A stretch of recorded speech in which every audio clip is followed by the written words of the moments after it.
inspectors general to make sure that the taxpayers were aware of all the projects that we're getting done, have transparency and accountability, and that is what we've done. And so with Gene's leadership and the work that he did with ARP, our team got to work and began meeting with the inspectors general who are around the table. Our team has been meeting with them on a regular basis, and all of the cabinet secretaries have responded to your directive to make sure that not only do we get this money out, but we do it in a way that is beneficial to the people of America, and we help win the 21st century. And so with that, I want to turn it over to Shalonda Young, who is the administrator for OMB, who is going to talk to us about the guidance that we put out on your behalf today. Okay. Mr. President, earlier today, as Mitchell Andrew just mentioned, we released guidance to federal agencies. Many of the IGs I just asked if they have read it, and they have. And it directed federal agencies on how your administration expects them to implement the bipartisan infrastructure law. This guidance focuses on effectiveness, accountability, and transparency, all topics you consistently remind your staff and the cabinet to focus on. This OMB guidance builds on your commitment to oversight and good government. Last year, OMB issued guidance on implementing the American Rescue Plan. We are proud of those results. You'll hear some of those today. And you'll see how our work hand in hand with the IGs continues to deliver the promise of ARP to the American people. This new guidance shows we're carrying forward your commitment as we implement the bipartisan infrastructure law, that infrastructure projects need to be on time, on task, and on budget. OMB's guidance directs agencies to collaborate with the oversight community, those sitting here, and support communities around the country so they can navigate this process. That includes rural communities, tribal and territorial governments, and other traditionally underserved communities. And this is just the beginning. We're going to continue working with our agency partners, the IGs sitting around this table, and leaders across the country. And now, we'll hear a little bit about the American Rescue Plan and our experiences with the IGs from Gene Sperling, the White House American Rescue Plan Implementation Coordinator. Thank you, Shalonda. Thank you, Mr. President. Mr. President, the day you appointed me, you gave me the following directive based on your experience running the Recovery Act in 2009. You said, number one, respect the independence of the oversight community, but avoid an adversarial approach. Get their expertise early, and if something's going wrong, be the first to know. Due to that directive, my first call on my first full day was to Michael Horowitz, who is the head of the PRAC, our congressionally mandated oversight body. We have met, as you did earlier, we have met every single week to go over potential and existing oversight or fraud issues. We also meet bi-weekly with the GAO Comptroller, Gene Dodaro. Together, we pioneered what we call the gold standard meeting. This asks departments to present their anti-fraud and control plans before they launch, and they have to present it to their IG, to the PRAC, to OMB, and to my team at the same time in one room. We are really honored that Director Young and OMB have chosen to now institutionalize this practice because it works when everybody can hear everyone's views and has to prepare for that. It's delivered results. Countless anti-fraud controls were added at the start of programs at HHS due to penetrating questions from HHS IG Christy Grimm, who asked very tough questions. When Labor Inspector General Larry Turner told me the first time we met that he had to issue 50 separate subpoenas to every state to get the state UI data, we changed policy due to his recommendation to empower him to detect and block billions of dollars in multi-state UI fraud. When Michael Ware ticked off the areas that we needed to do to rebuild anti-fraud guardrails at SBA, we have worked very hard to follow his roadmap. And due to the deep dives we've had with the law enforcement community, we are soon to launch an executive order to both block identity theft by criminal syndicates and to make sure we're giving victims relief. So we have a lot of progress, but Mitch and I both know we got a lot of work to do, sir. Thank you. Thank you, Mr. President. Thank you for your strong support for independent oversight. Gene mentioned that one of his first calls was to me. One of the first things I did was to call Earl Devaney, just a tremendous IG who sadly we lost last week. I wanted Earl's insights into how the Recovery Board achieved its significant accomplishments, and what Earl told me was that instrumental to his success and the board's successes were the weekly meetings that he had with you as the vice president. He described how having the support at the highest level of government for robust, independent oversight was a game changer. And so at the PRAC, we've taken it upon ourselves to expand on that and to build on the Recovery Board's successes. We've built an independent oversight model on the foundation of collaboration, transparency of spending data, and the use of data analytics. We've had numerous successes. Among them are weekly meetings with Gene and his team and Jason and his team at OMB, as well as the gold standard meetings. Through these meetings, we've maintained our independence while also being able to raise issues directly with them to provide information based on our oversight work so that agencies can undertake efforts to prevent waste, fraud, and abuse before it happens. As I said during my Senate testimony last month, this senior level engagement with IGs and the PRAC is a model for how to manage large-scale spending initiatives. Last, when fraud happens, and we all know it happens with these large spending efforts, we're using every available tool to hold wrongdoers to account and to recover money for the taxpayers. As the public watchdogs, IGs are helping agencies to be good stewards of pandemic funds, and we're looking forward to doing so with the infrastructure funds. Thank you. Mr. President. Well, look,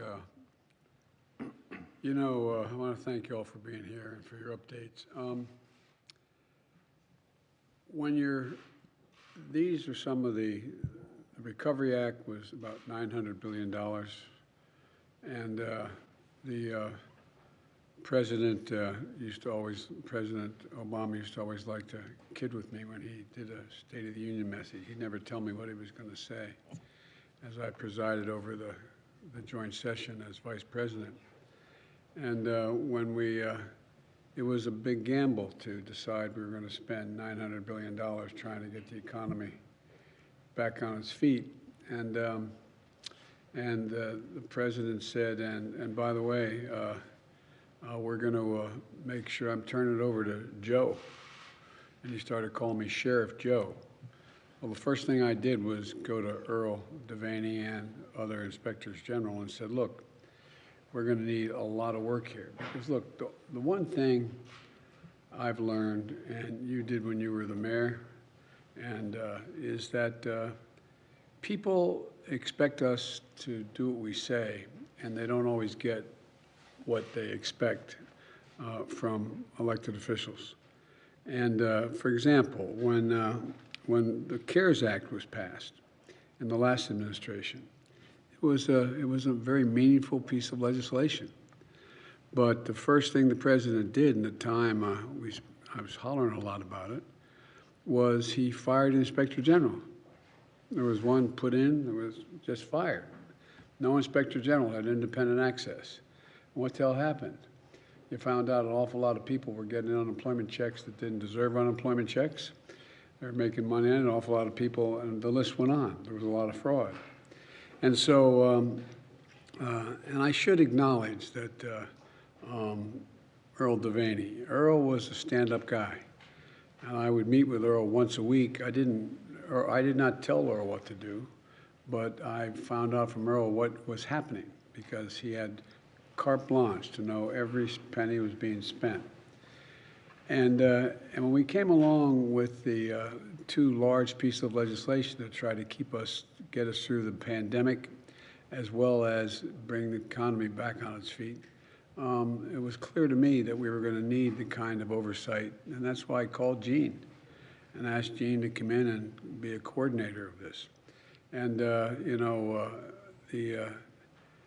an example, his example, I think Earl's example is a reminder that the end result of independent analysis of whether it was waste and fraud in the effort to distribute that money through the $900 billion in the Recovery Act, was independent analysis indicated that there was less than 0.2% waste, fraud, or abuse, less than 0.2.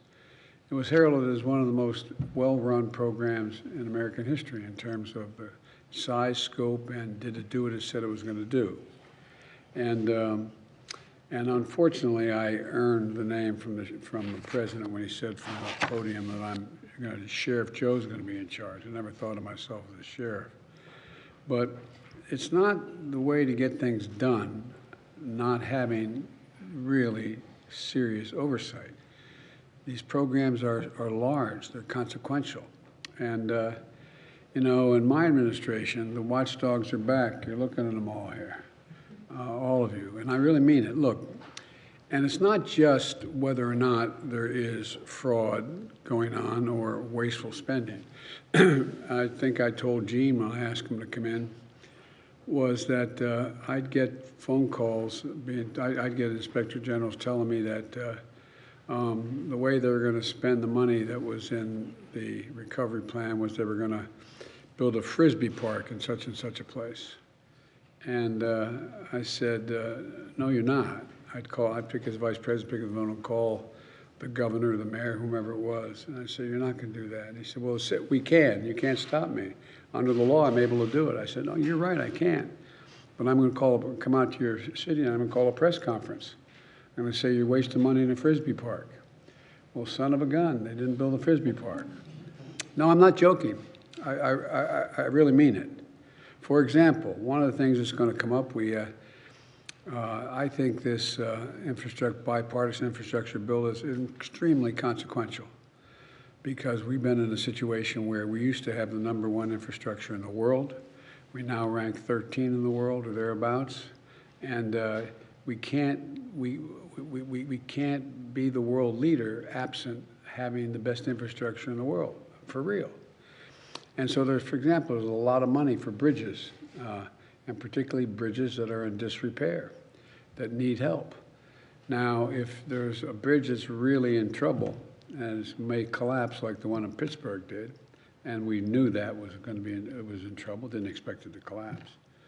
You know, and yet the money's being spent on a bridge that is not particularly needed, but it works for the Democrat or Republican governor or mayor because it gets them to an area that they want to make sure their constituents are happy with, that their supporters are. I want to know that.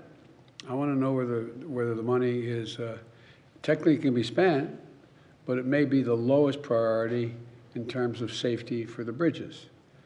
And it goes across the board in everything we're doing here. And so, you know, the strong oversight is, you know, how we're going to deliver for the American people on time and on budget, and making sure the investments we get to where they're supposed to go.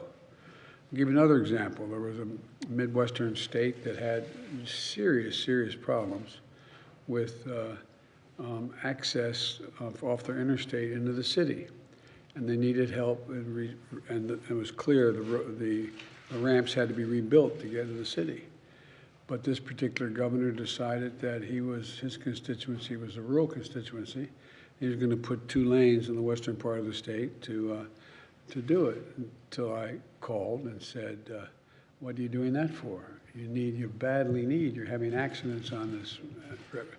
Well, you know, he technically could do it, but practically it didn't make a lot of sense. Now, that's not your job as inspector generals, but your job as inspector generals is not only to waste and fraud, but is the purpose of the law, from your perspective, being followed? Is it being wasted? Is it being wasted? Not just is there fraud, but is it a waste? And, you know, your work's really essential. And it's all about building trust in the American people that we're going to spend their money well, that we're going to do what we say we're going to do. And so, you know, your work is essential. And one of the things that we tried to do in both these pieces of legislation, they're very large, not just the infrastructure bill, but what we're spending, is we tried to make sure that we demonstrate to the American people we're spending their money well, that we're doing what we said we were going to do. And that's why, if you notice, I tried to make sure that the legislation was written in such a way that it would bypass general assemblies and go straight to where it's needed. Because the last thing I've learned over the years that if you have something, you have X billion, $100 million going to a state, and how it's allocated has to be gone through the state legislature. Well, guess what? Everybody's going to get a piece of it. It's not going to go where it's most badly needed. So what we do, we've had funding go directly to the cities, directly to the county, directly to be able to pass, and some of it to the state legislature. So all of this is about the American people being able to look at what we're doing and say, they did that pretty well. I guess, okay, I get it. They didn't waste it. And so, you know, I think the work you're doing is really important. And I want to make it clear to the press that's here. Nobody in my administration is telling the inspector generals what they have to do. They're totally independent. They make a judgment. If they want to investigate something, do it. Period. So let's find out what's going wrong and what's going right, and what help you need in order to determine if you're not getting the information you need. And so, because, you know, I'll conclude by saying there's a lack of, for the last 10 years, and we got to change it, a lack of sort of faith in government doing exactly what it says it's going to do. We're going to do what we say we're going to do. And it's because of all of you. And I'm going to turn it back to you, Mitch, and then we're going to go into more detail, I guess. Thank you, Mr. President. Thank you, guys. Mr. President, what is your reaction to P10 to the Chief funding? That's a wrap, team. Thank you. P10 That's a wrap, team. Let's move it out. Your reaction Up and out. to confirming the G20. Thank you so much. Thank you guys. Thank you very much for heading out. Thank you so much. Thank you. Thank you, guys. That's a wrap. Right this way, guys. Thank you. Right this way. Thank you so much. Thank you. Thank you very much. Is boycotting the Thank you. Please, all right, take away. Thank you.